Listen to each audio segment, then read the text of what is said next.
Business Brain, episode 652 for Wednesday, May 28th, National Hamburger Day 2025.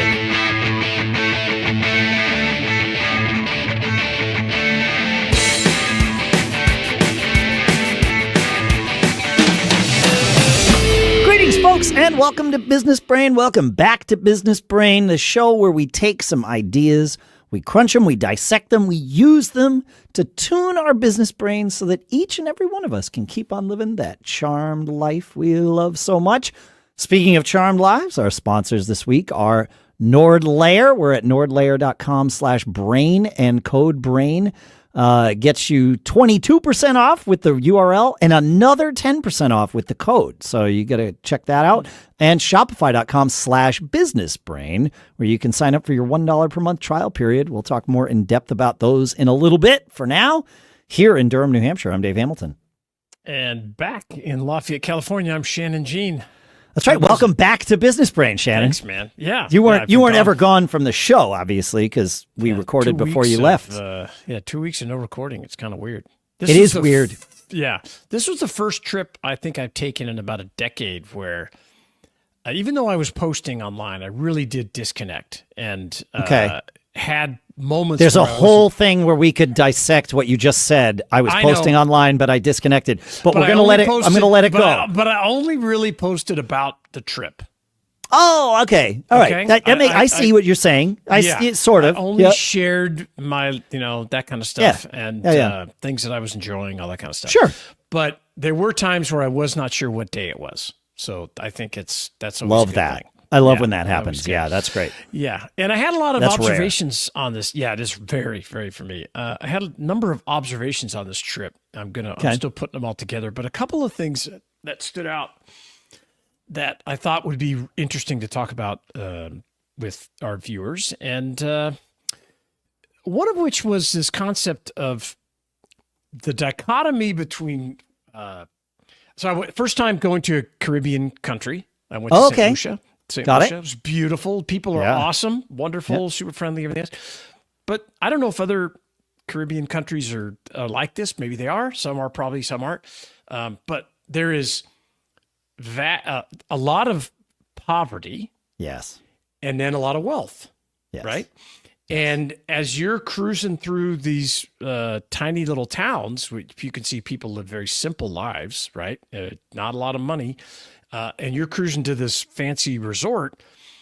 I kind of had a hard time with it, and not a hard time, but it was definitely, I felt like, oh, wow. And then we had a day where we took ATVs all over the island, which was awesome and wonderful. And we had great guides, and we're buzzing through these little towns, and there's people like looking at us like, okay, who the hell are these guys? And I just thought it was fascinating. I was helping the economy by being there. Right? Yes, they all told me I was helping the economy to be there. I met a banana farmer who I talked to, and he could be a guest on Business Brain. He had so many interesting things to say. Yep. We're gonna talk more about that in the future. Yep. But it's just a different world. The other thing that really stood out is this concept, entrepreneurship as a survival tool, right? And let me before we get into that, I'm curious because I've been to quite a few Caribbean islands. We've taken cruises that bring us to them, and sometimes you are completely sheltered from the dichotomy you mentioned, and sometimes you are not at all sheltered from it. And when we went to Haiti, we went to the island of Labadee, which is Royal Caribbean's. They have a private beach on that island.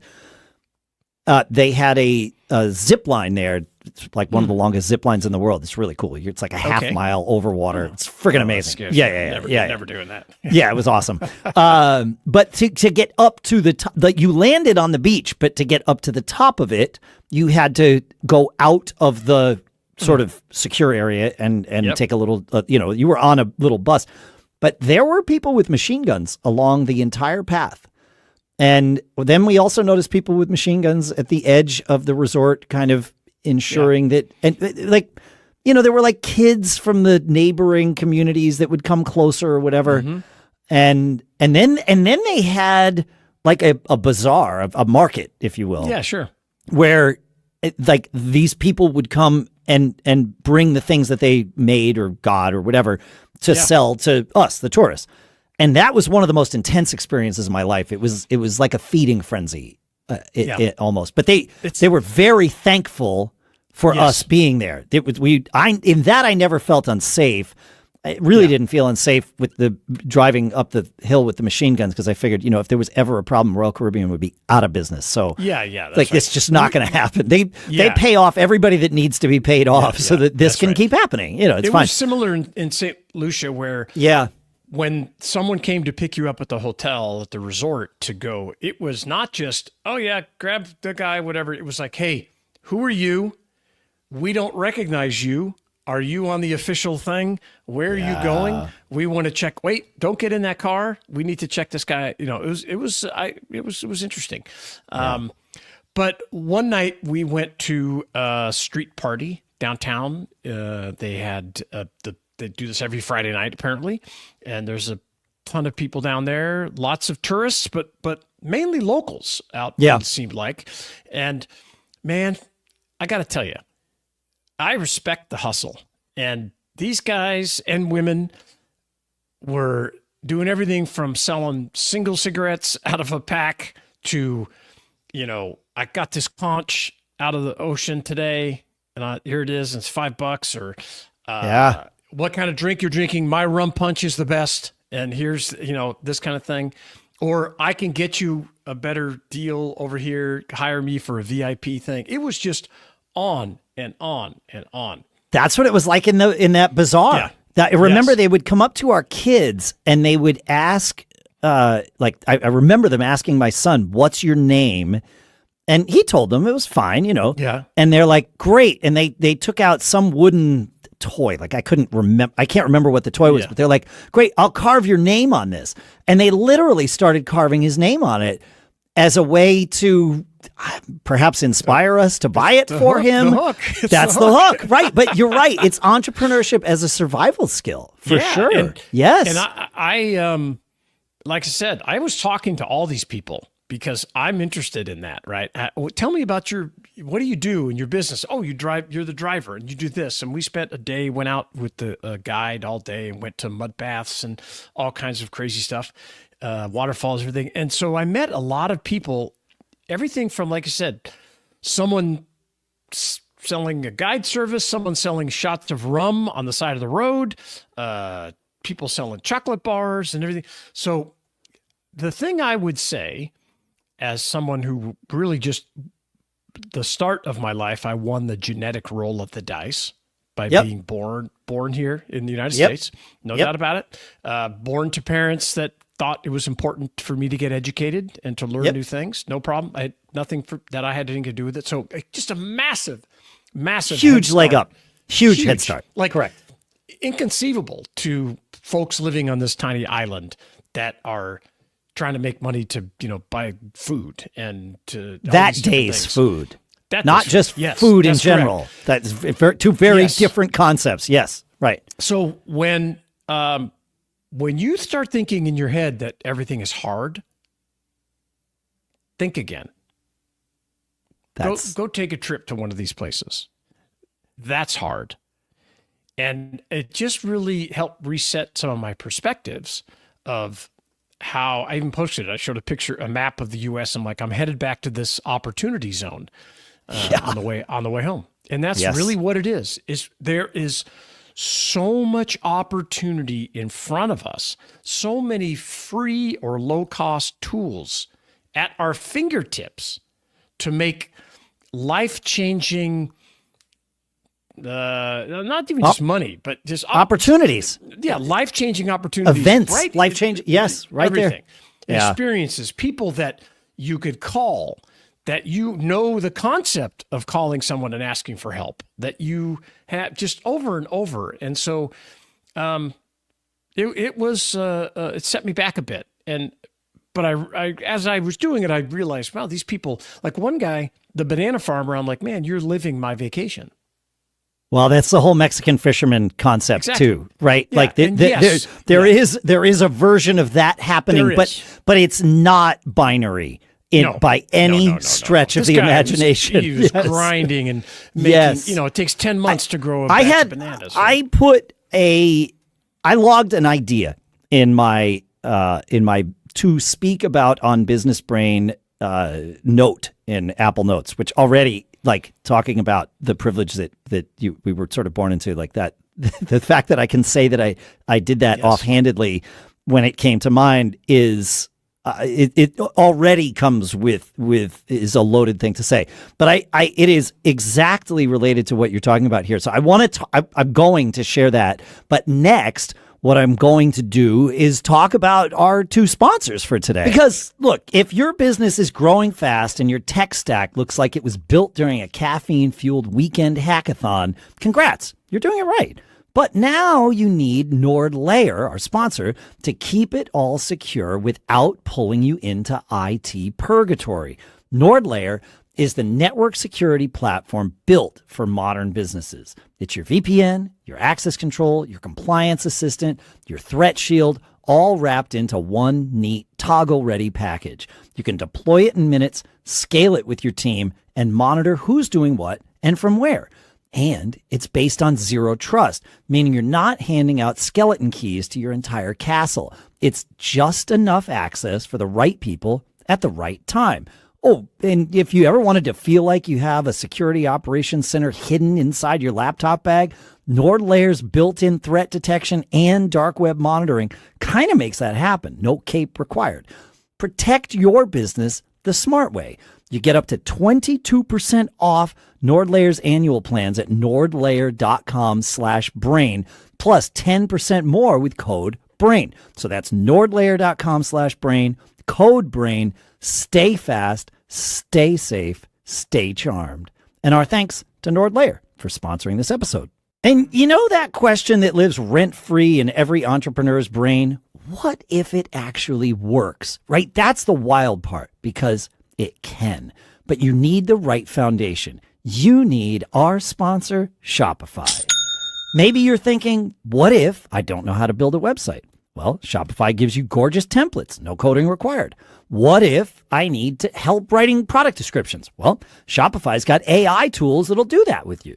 What if I launch and no one buys? Well, Shopify's built-in email and social marketing tools help you find customers wherever they are scrolling. Shopify powers 10% of all e-commerce in the US. That's amazing. Not just side hustles and startups, right? But brands that you know and trust.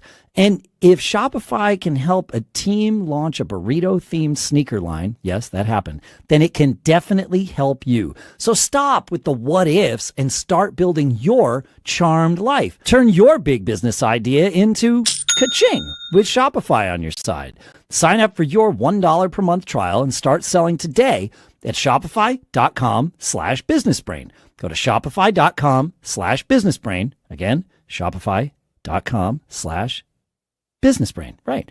And our thanks to Shopify for sponsoring this episode. All right, Shannon. So the thing that I wrote down was this: applying blue collar attitudes to white collar businesses. And I think that describes what you and I have both done and certainly for myself learned to do over the years, because that's the hustle. That's the part of this. And I think that gives each one of us a leg up. We're willing to do the work. We're willing to grind it out. It just so happens that the businesses we do would be classified as white collar businesses, right? Sure. Like, we're not mowing lawns. We're doing podcasts, right?